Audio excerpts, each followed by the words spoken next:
Assalamualaikum, selamat sore. Selamat berjumpa kembali di channel Arif Soluso. Kali ini saya pulang kantor. Di rumah ini ada rame-rame orang ini, nggak tahu nih ada apa nih.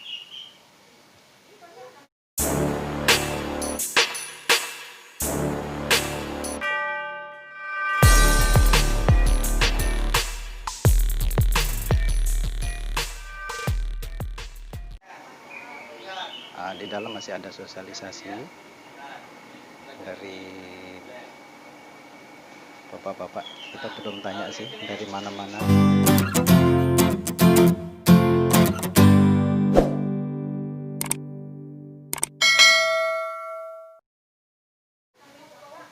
Menurut kata orang tadi itu ada bank sampah gitu. Jadi sampah-sampah organik atau sampah plastik itu bisa dipisahkan, bisa dijadikan bank sampah seperti itu. Kita lihat aja, kita tanya-tanya aja ke dalam. Lagi sosialisasi sama ibu-ibu. Jadi di kompleks ini tuh dikumpulkan ibu-ibunya agar memanfaatkan sampah. Seperti ibu itu memilah-milah sampah. Jadi ada sampah kertas, plastik, atau bekas-bekas sayuran itu bisa dijadikan uang, bisa dikumpulkan nanti bisa jadi uang. Bapak ini menjelaskan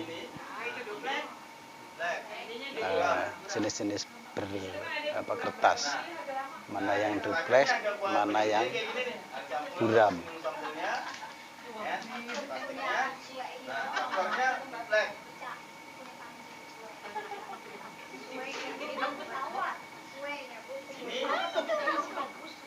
Ini putihan, APS kan? Ya. Buku tulis sama buku tulis. Gantung kalau lihat kertasnya.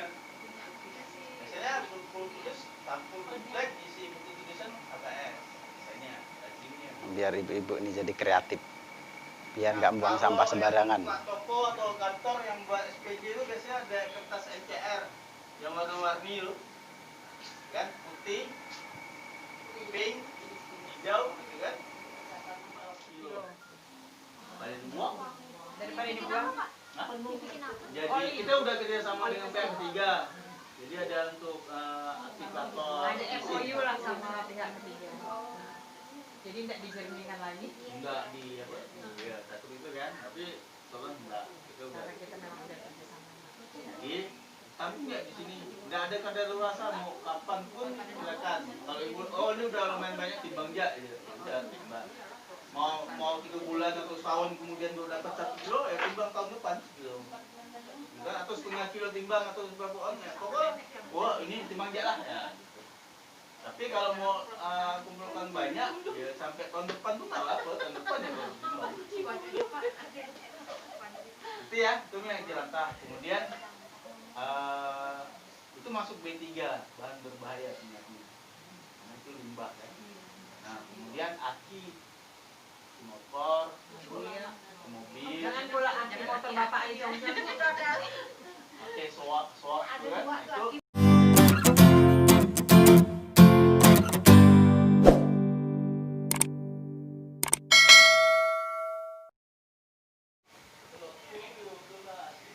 Di sini ada kertas atau botol-botol kaleng. Pokoknya bekas-bekas, barang bekas, sampah yang nggak bisa dipakai, bisa dimanfaatkan, dikumpulkan nanti bank sampah yang menjemput ke tempat pengepul atau pengumpulan. Di situ bisa kelompok, bisa perumahan. Yang tidak bisa dikumpulkan itu pempes sama pembalut wanita. Itu nggak bisa, yang ada kotorannya nggak bisa dikumpulkan lagi. Kalau seperti ini bisa bernilai, ini ditimbang berapa ratus kilo, nanti diambil sama pengumpul tersebut. Kerasan, ya. Nah, sekarang ini gelasan. Nah, ini gelasan. Nih, gelasan, nih. Ini kotor. Bahasa ininya. Kotor tadi ada labelnya. Nah, ini buka. Isiin. Jadi nanti gelasan itu ada gelasan kotor sama gelasan jadi lebih tinggi. Kan? Nah, cuman kan nanti disusun kayak gini nih. Nah, ini bersih nih gelasannya nih. Dijual. Ya? Nah, nanti kan udah diminum jadi buat sampah juga ya. Nah, masuk ke sampah kan? Nah, kita susun lagi. Biasanya yang ring untuk pembuatan jilbab itu dari gelasan yang ukuran ini. Ringnya yang diambil. Nah, baru diperlakukan. Gelasan, terus ada gelasan yang sablon. Maksudnya gelasan yang warna ya. Kayak ala-ala dan jenisnya, kemudian ada yang bening, tapi ada sablonan kan. Nah, itu dikelompokkan menjadi gelas warna. Kantong plastik sampah tahu ya, hitam tuh ya. Hitam sama yang plastik kresek tapi tebal. Kan ada, coba kresek ada enggak? Banyak Pak, saya banyak. Enggak masuk plastik. Kerasan itu jenis plastik yang kalau kita patah tuh bunyi. PE. Gitu Pak. Jadi kalau beli baju baru biasanya ada bungkusnya kan? Iya. Gabungan putih ya, ini yang beningnya plastik gula. Ya, plastik gula kayak perhatikan ini baru nemu kasus. Ya, ini boleh nih. Boleh. Ya, nah, yang nggak boleh tuh ada, tuh enggak. Ini enggak. Nih. Yang tebal. Nah, ini kita ambil nih. Yang ini kita ambil, mana yang plastik ini nih, putih kita ambil kilonya Rp500.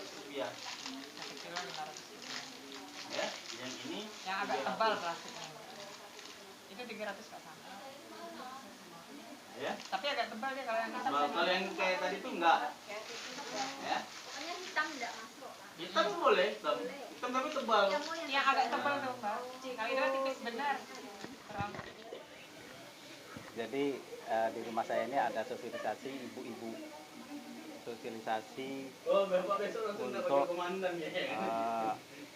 membuang sampah. Jadi bank sampah itu tidak dibuang ke tempat pembuangan sampah, tapi dikumpulkan sampah rumah tangga. Seperti yang saya jelaskan tadi, jadi kita kumpulkan sampah-sampah rumah tangga itu, kita masukkan ke bank sampah, jadi ada nilai ekonomisnya. Mungkin kita lebih jelasnya kita bisa ngobrol sebentar sama pembawa materinya di sini.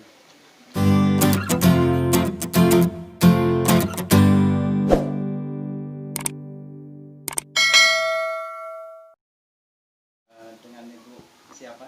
Dengan Ibu Nurlaila. Jadi program yang disampaikan kepada warga di sini, terutama itu program apa itu? Program yang dari bank sampah kita, terutama yang jadi program unggulan kita tadi itu pemilahan sampah.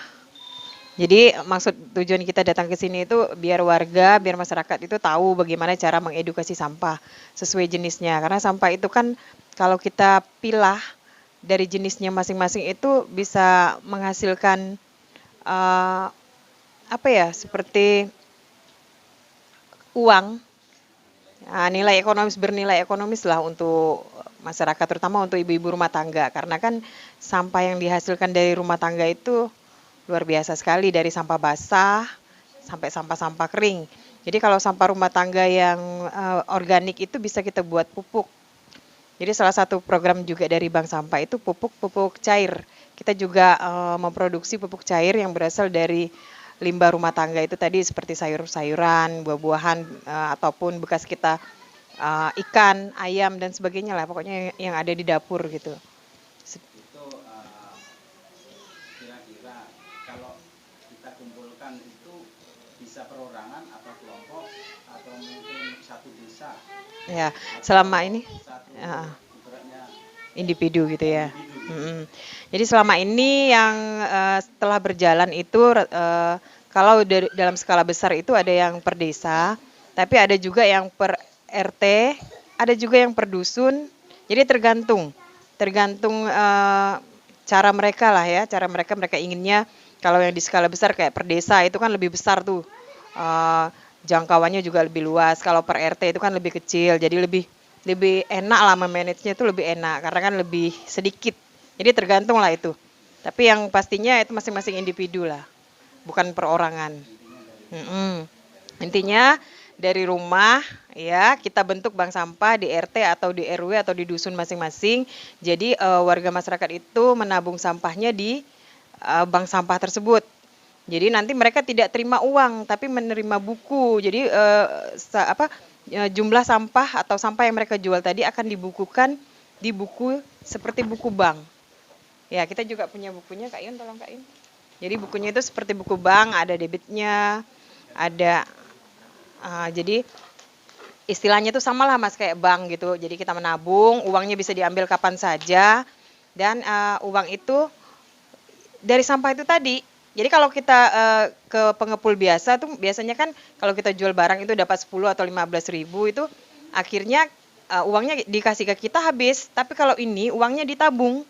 Ini contoh cover dari bank sampahnya di desa, waktu itu di desa Parit Baru, tapi sekarang kan udah masing-masing desa ada covernya. Jadi seperti ini dalamnya nih Mas. Nah, ini contohnya sama seperti di bank lah. Jadi dikelompokkan jenis plastik, logam, ya seperti yang di itu kertas ya dikelompokkan sesuai jenis-jenis sampahnya. Lalu kita bukukan di sini. Buku ini akan dibawa pulang oleh masing-masing nasabah. Dan kalau pengurus bank sampahnya itu mereka punya database, punya buku besar yang kalaupun hilang nanti hilang dari nasabahnya, kami masih punya datanya seperti itu, Mas. Baik, Mbak. Mudah-mudahan sosialisasi ini bisa bermanfaat untuk warga, Amin. rumah tangga, untuk menjadikan Terutama untuk mengurangi volume sampah yang ada di Kuburaya, karena kan itu masalah terbesar kita saat ini adalah sampah. Saya tambahkan sedikit lagi, jadi sampah itu selain dijual dan bernilai ekonomis juga bisa dibuat kerajinan tangan.